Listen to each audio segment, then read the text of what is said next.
All right, everyone, let's dive into something I think we can all relate to, remote learning. Yeah, those two words together might still cause some interesting reactions, to say the least, but we're not here to just survive it this time, right?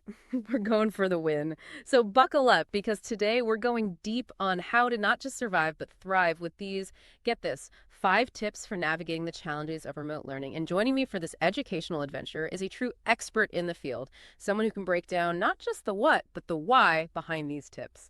So no more surface level stuff. Let's get right into it. Tip number 1, and this one's all about setting the stage, is creating a dedicated learning space. And before you tune out thinking, oh yeah, find a quiet corner, heard it all before, I wanna pause right there because this goes deeper. Absolutely. It's really about the mindset as much as the physical space. Yeah. You know, our brains are wired for association.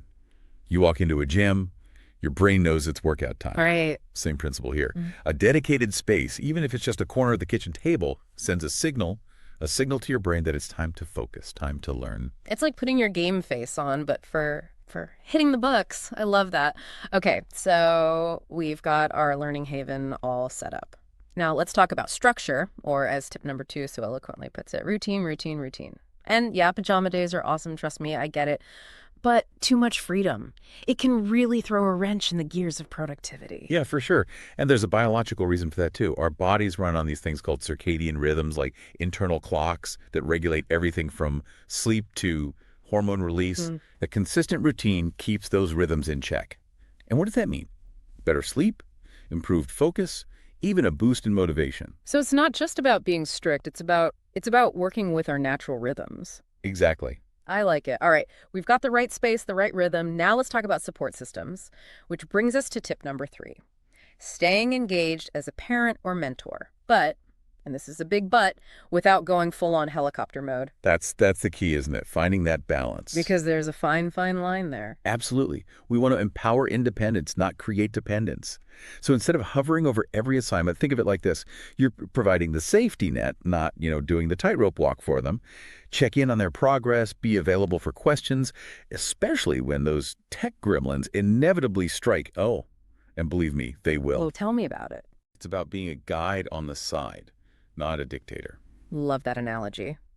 And speaking of taking a step back, let's move on to tip number 4, which might seem a little counterintuitive at first. Brain breaks. That's right, we're talking about getting those bodies moving because it turns out that's just as important for learning as, well, actually hitting the books. It's funny how many times we forget that the brain and the body are really just part of one system. Right. And what's good for one is good for the other. When we move, even for short bursts, our brains release this protein called BDNF, brain-derived neurotrophic factor. And let me tell you, this BDNF it's like superfood for your brain cells. Okay, I'm intrigued. It helps them grow, improves connections, and just generally makes everything run smoother up there. So those jumping jacks aren't just for gym class anymore. Not at all. Brain power up. I love it. All right, on to our final tip. And this one's all about communication. But not just those generic, everything's fine emails. We're talking about real, open, honest communication with educators. Teachers are navigating this new world right alongside parents and students. And they need to know what's working, what's not, what needs adjusting. They're not mind readers. Exactly. A simple email outlining any challenges, sharing successes, even just asking a quick question can make a world of difference. It's about working together. Absolutely. You'd be surprised how even a small tweak, like changing a camera angle or suggesting a different online tool, can completely transform a student's experience. It's all about those little adjustments. So the recap are 5 keys to unlocking remote learning success. A dedicated learning command center, a routine that works with your natural rhythms, healthy support minus the helicopter parenting, brain-boosting breaks, and open two-way communication with educators. Now, those are 5 pretty solid tips right there, but I want to leave you with a little something extra to ponder. Okay. We've talked about all these amazing strategies, but the real magic happens when we put them into practice. So my challenge to you is this. What's one small change, just one, that you can make today to level up your remote learning game? Remember, even the tiniest shift can have a ripple effect. Until next time, happy learning, everyone.